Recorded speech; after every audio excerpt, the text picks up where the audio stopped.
So, I guess we got a Mario Galaxy movie trailer. And I wasn't really gonna make a video about it, considering I haven't really thought about the first movie in 2 years. But I've just been sitting here all day, thinking about everything I saw in the trailer, and just saying to myself, what? This isn't me saying the movie looks bad or underwhelming or anything. It looks pretty fine and cute and on par with the likable enough original film. But I can't be the only one who had a modicum of hope that a direct adaptation of Super Mario Galaxy, the most atmospheric and beautiful Mario game there is, might prompt Illumination to try even the tiniest bit harder in terms of adapting it into something kinda beautiful. I'm really not looking for a cinematic masterpiece here, and I know this is just one trailer, but this looks way more like the Super Mario Bros. Movie 2 and not the Super Mario Galaxy movie. And I kinda just wanted to vent about how baffled I feel by a lot of the stuff shown off.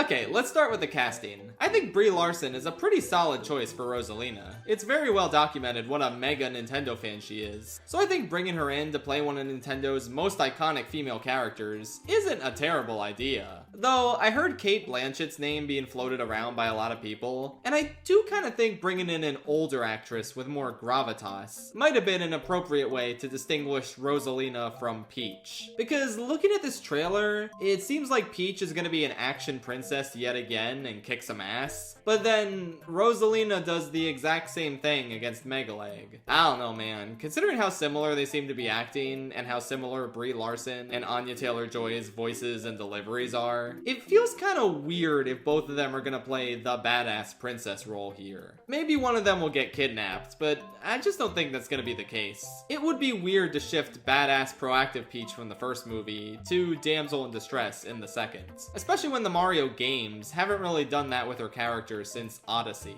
And on the flip side, Rosalina has never been portrayed as a damsel in distress, so that one makes sense for her cinematic introduction. I just feel like they're gonna end up making Peach and Rosalina too samey in this, whereas the original Rosalina couldn't be further from Peach in terms of personality and general vibe. I think in hindsight, the much better solution would have been to originally cast Brie Larson as Peach. I feel like her voice just suits Peach better, and then you could have gotten a Cate Blanchett or another older actress to portray Rosalina. I mean, what are we really missing without Anya Taylor-Joy as Princess Peach? That always just felt like a throwaway casting decision that wasn't nearly as funny as the other ones. But ultimately, I'm decently happy with Brie Larson Rosalina, especially because she's probably living the dream by being in a Mario movie. Now, Benny Safdie, on the other hand, I never would have guessed that in a million years. I mean, it's better than Awkwafina, but a lot of people were floating Kevin Hart or just a high-pitched Jack Black. That's honestly what I thought they were doing when I first heard the voice. This is just so weird to me. Like, who in the Nintendo fan base knows who the Safdie brothers are? Who does this appeal to?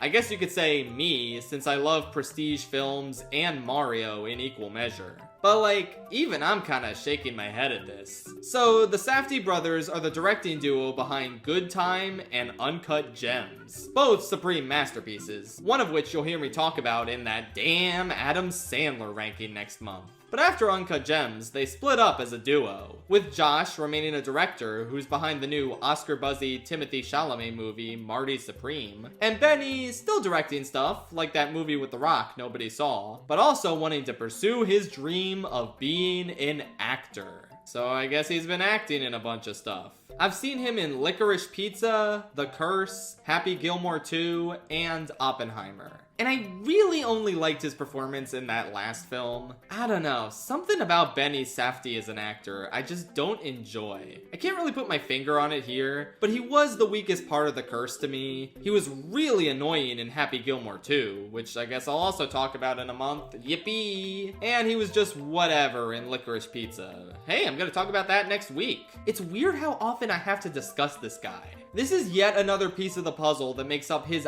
odd as hell filmography. I'm not, like, upset with this casting choice. I mean, this is the universe with Chris Pratt as Mario. We've gotta have priorities here. I don't particularly care for the voice he's doing, but I don't think it'll annoy me in the movie either. Mostly, I just really have to emphasize, what is he doing here? Again, I'm like the only avid Nintendo Direct viewer I know who's actually familiar with this guy as an actor. I just can't process this. Like, how did they land on him for Bowser Jr. of all characters? I could see the logic with basically every other cast member in this universe, as insane as some of them were upon the initial reveal. But what happened here? Oh well, at least I got to hear an Uncut Gems reference in a Nintendo Direct. What a time to be alive. So that's the new cast members. One pretty logical and one extremely bizarre choice. But then there's the trailer itself, which is just such an odd representation of Galaxy. The entire first half is an extended bit with Bowser making a painting and showing it to Mario and Luigi. It's cute. I was mildly amused. I think it's funny how Bowser and Luigi seem to have a good relationship while he and Mario hate each other. But again, this is what I was saying about how this feels more like the Mario Bros. Movie 2 and not the Mario Galaxy movie. The music in the second part of the trailer is just the big band rendition of the main Super Mario Bros. Theme. We only get a little tease of the Galaxy score at the very end. And there's so many locations and elements that are just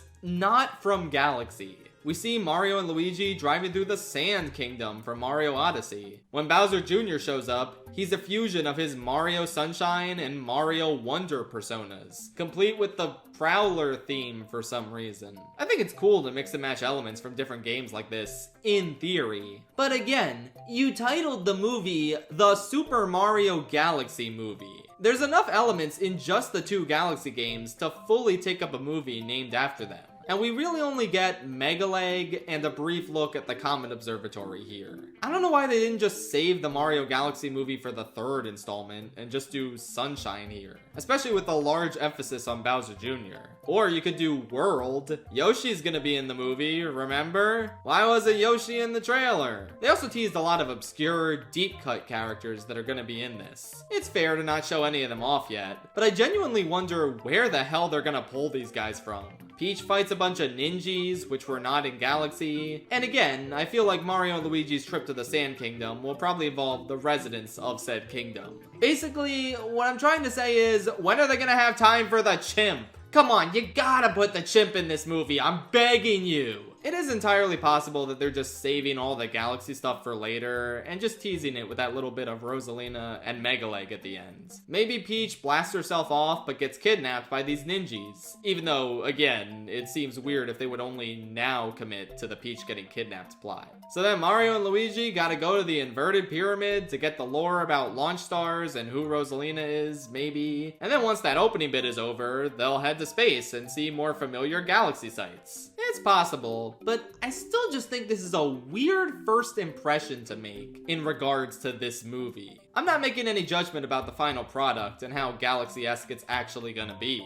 The thesis of this video is literally just, what an odd trailer and what an odd Benny Safdie role. I guess if this gets the kids to check out Uncut Gems, it'll all be worth it. Oh, and I almost forgot. Please put Rosalina's backstory in the movie. It's such an easy layup. The first film didn't really do well with critics, but a well-told emotional backstory for one of the new characters could be the thing to win them over. I mean, Sonic 3 did crazy well with critics since they did Shadow's backstory justice and gave critics who wouldn't normally give a shit about Sonic something compelling to latch onto. And even ignoring the critics, I don't think it's uncontroversial to say that the first film didn't exactly have the best story. Just for the general good of the movie, they gotta include Rosalina's backstory or we riot. Anything else? It's nice that Miyamoto told people to check out that one Pikmin short at the end. Yeah, that's about it, I think. I don't really get excited for new mainstream animated movies anymore, but Super Mario Galaxy is one of my favorite games of all time. So I feel like you can understand me having the mildest bit of investment in hoping that its story and atmosphere is well translated on the big screen. Probably a little silly of me to hope that Illumination has it in them to do that, but hey, stranger things have happened. Anyway, I would end with an indie animated film recommendation, but since this is a video about a trailer and not about an actual movie, I'll just recommend that you check out the trailer for Arco. I haven't seen it yet, but it looks really riveting and mystical. It's been getting a lot of buzz as one of the potential best animated feature contenders this year, and it's playing in select theaters this weekend. Which usually just means New York and LA, but if you live near one of those places, why not give it a watch? I'm excited to eventually. Good night, Mushroom Kingdom.